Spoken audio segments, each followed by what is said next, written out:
la 12ª niñera en 6 meses, salió corriendo de la lujosa mansión de Coyoacán, cubierta de plumas y gelatina, gritando: «Tus hijos no son niños, son demonios, renuncio». El millonario viudo, Fernando, suspiró, mirando el desorden en su sala con expresión de derrota absoluta. La escena era una obra maestra del caos: pegamento en el sofá de diseño, harina espolvoreada sobre la alfombra persa y un dulce aroma a jarabe de arce en el aire. Estaba a punto de levantar el teléfono y llamar al internado más estricto que su dinero podía permitirse, sin saber que la candidata número 13 ya estaba de camino, y no venía a combatir el caos, sino a orquestarlo. Esa candidata era Isabela, una joven vibrante con una sonrisa pícara y un currículum que ninguna otra agencia de niñeras aprobaría. No era educadora ni psicóloga infantil, era una exdiseñadora de juegos y organizadora de eventos infantiles, una arquitecta divertida que necesitaba urgentemente un trabajo. Cuando leyó el anuncio en 1900, línea que buscaba a alguien con paciencia infinita y nervios de acero para cuidar a 2 niños creativamente desafiantes, no vio una advertencia, vio una invitación. Para ella, los niños malos no existían, solo había juegos mal diseñados y jugadores aburridos. La motivación de Isabela fue, al principio, la necesidad. Su pequeña empresa de eventos no había sobrevivido a la crisis económica y las facturas se acumulaban, pero el reto la atraía a un nivel más profundo. Entendía el lenguaje del caos creativo. Sabía que detrás de cada truco y cada trampa se escondía una mente brillante que clamaba por un compromiso, por un adversario digno. No veía la oferta de trabajo como un trabajo de niñera, sino como la oportunidad de entrar en el nivel final de un juego complejo, donde los monstruos eran 2 niños afligidos y el tesoro, la paz de una familia rota.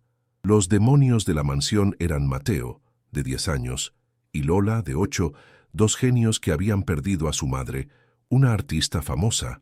Un año antes, su madre era una fuerza de la naturaleza que llenaba la casa de pintura, arcilla y el glorioso desorden de la creación. Tras su muerte, su padre, en su dolor, intentó imponer un orden silencioso y gris. En respuesta, los niños transformaron su duelo en una guerra de guerrillas. Sus trampas y travesuras no eran actos de malicia, sino una forma retorcida de honrar la memoria de su madre, de protestar contra el silencio y de expulsar a cualquiera que intentara reemplazar su vibrante caos con el orden estéril del duelo.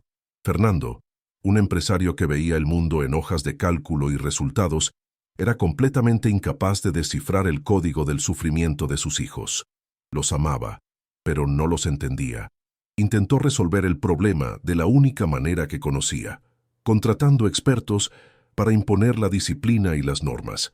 Cada niñera que llegaba con sus métodos tradicionales de castigo y recompensa era vista por los niños como una fuerza de ocupación, un enemigo al que derrotar con cubos de pintura, trampas de cuerda y la genialidad táctica de quienes no tenían nada que perder. La lucha de Fernando por el orden solo alimentó la revolución caótica de sus hijos. Y así, los 3 mundos se encaminaban hacia una colisión. Fernando en su oficina, teléfono en mano, a un dígito de exiliar a sus propios hijos a un internado. Mateo y Lola, en la sala, preparando la obra maestra de la recepción para su próxima víctima. Una trampa con red, globos de agua y mucha espuma, de afeitar. E Isabela, en la puerta de la mansión, respirando profundamente, lista para su entrevista, sin saber que no estaba solicitando un trabajo, sino entrando en una arena. La batalla por el corazón de la familia estaba a punto de comenzar. En el momento en que Isabela entró en el inmaculado vestíbulo de la mansión, la obra maestra de Mateo y Lola se activó. Un cubo, ingeniosamente colocado sobre la puerta, se volcó, derramando una cascada de pintura verde fría y pegajosa.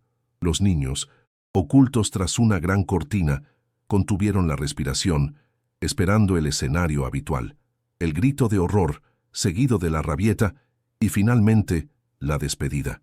Fue una prueba de estrés que ninguna niñera había soportado jamás. Observaron, listos para saborear otra victoria en su guerra privada contra el mundo adulto, pero el grito no llegó. Isabela se quedó quieta un momento, con la pintura goteando por su cabello y rostro. Entonces, para sorpresa de los niños, una lenta y genuina sonrisa se dibujó en sus labios. Observó el mecanismo de la trampa con una mirada de apreciación técnica. «Interesante», dijo en voz alta con voz serena. «Buena ingeniería.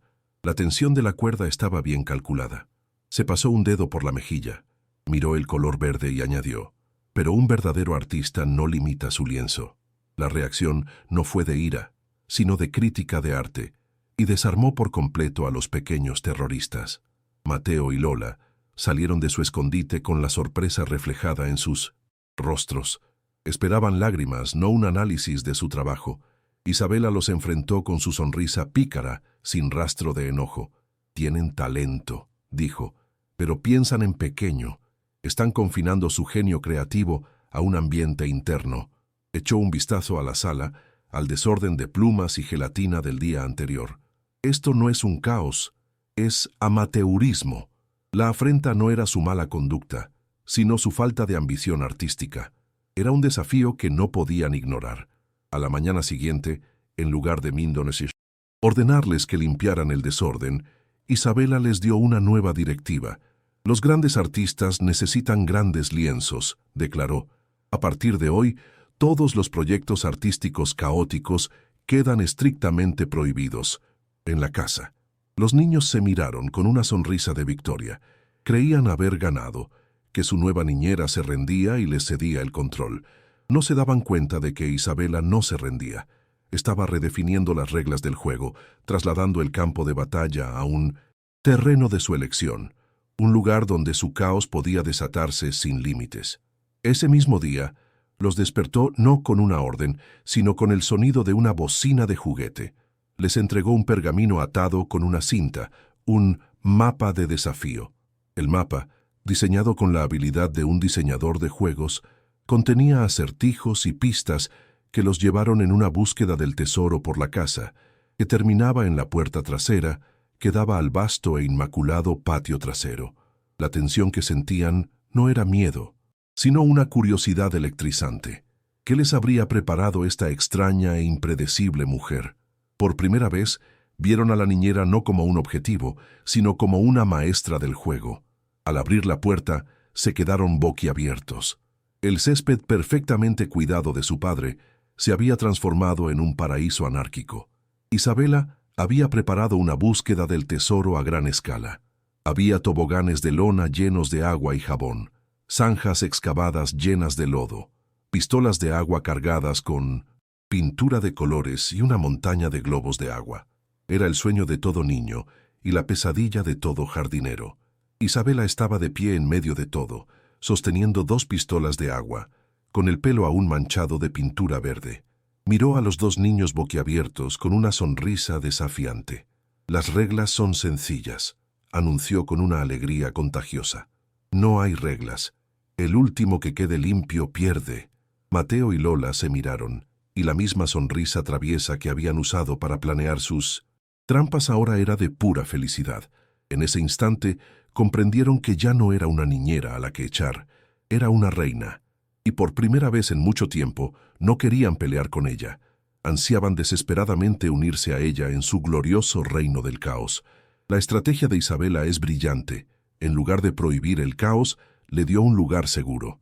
¿Cuál fue el juego más caótico y divertido de tu infancia? Cuéntanoslo en los comentarios. La batalla en el jardín fue épica. Por primera vez, Mateo y Lola no luchaban contra un adulto, sino junto a uno. Liberados de su prisión de buena conducta, se sumergieron en el caos con una alegría desenfrenada. El lodo volaba, la pintura de colores teñía el aire, y el sonido de los globos de agua al explotar se mezclaba con risas, risas fuertes y genuinas que no se habían escuchado en esos jardines en más de un año. Isabela no era una supervisora, era la general de esta gloriosa rebelión, tan empapada y sucia como sus tropas. No era una búsqueda del tesoro de reglas, sino un festival de libertad, una explosión de vida en un lugar acostumbrado al silencio del duelo. Fernando llegó temprano a casa, con la cabeza palpitante tras un día de tensas reuniones. Lo primero que notó fue el silencio. Un silencio total y sospechoso dentro de la mansión. Se le revolvió el estómago. Con el corazón encogido, se preparó para lo peor, un nuevo caos en su sala, tal vez los peces del acuario pintados de otro color. Caminó por los inmaculados pasillos. La ausencia de desorden lo ponía aún más ansioso. ¿Dónde estaban? ¿Qué permitía esta extraña niñera nueva? La quietud era la calma antes de una tormenta que estaba seguro de que se encontraría. Fue entonces cuando lo oyó. No eran gritos de rabia, sino de alegría pura y contagiosa. El sonido provenía del jardín. Confundido, se acercó a las enormes puertas de cristal que daban al patio trasero. Y la escena que vio lo dejó en shock. Su césped, una alfombra verde perfecta que había sido su orgullo, estaba completamente destruido, transformado en un campo de batalla de barro y color. Sus preciados rosales estaban manchados de pintura, y los charcos de agua reflejaban el cielo por todas partes. Era la encarnación de su peor pesadilla, la anarquía total apoderándose de su santuario de orden. Papá ya está aquí, y el paraíso desordenado está a punto de terminar. ¿O no? Si te apetece un giro inesperado y te encantan las historias conmovedoras, únete a nuestra familia. Suscríbete para no perderte lo que está por venir. Su primer instinto fue una oleada de furia ciega, destrucción, vandalismo. Esta mujer no era una niñera, era una loca. Sintió que la sangre le subía a la cara, que se le tensaba la mandíbula. Dio un paso hacia la puerta, listo para salir, gritar, despedir a esta irresponsable y acabar con este desastre de una vez por todas. ¿Cómo se atrevía?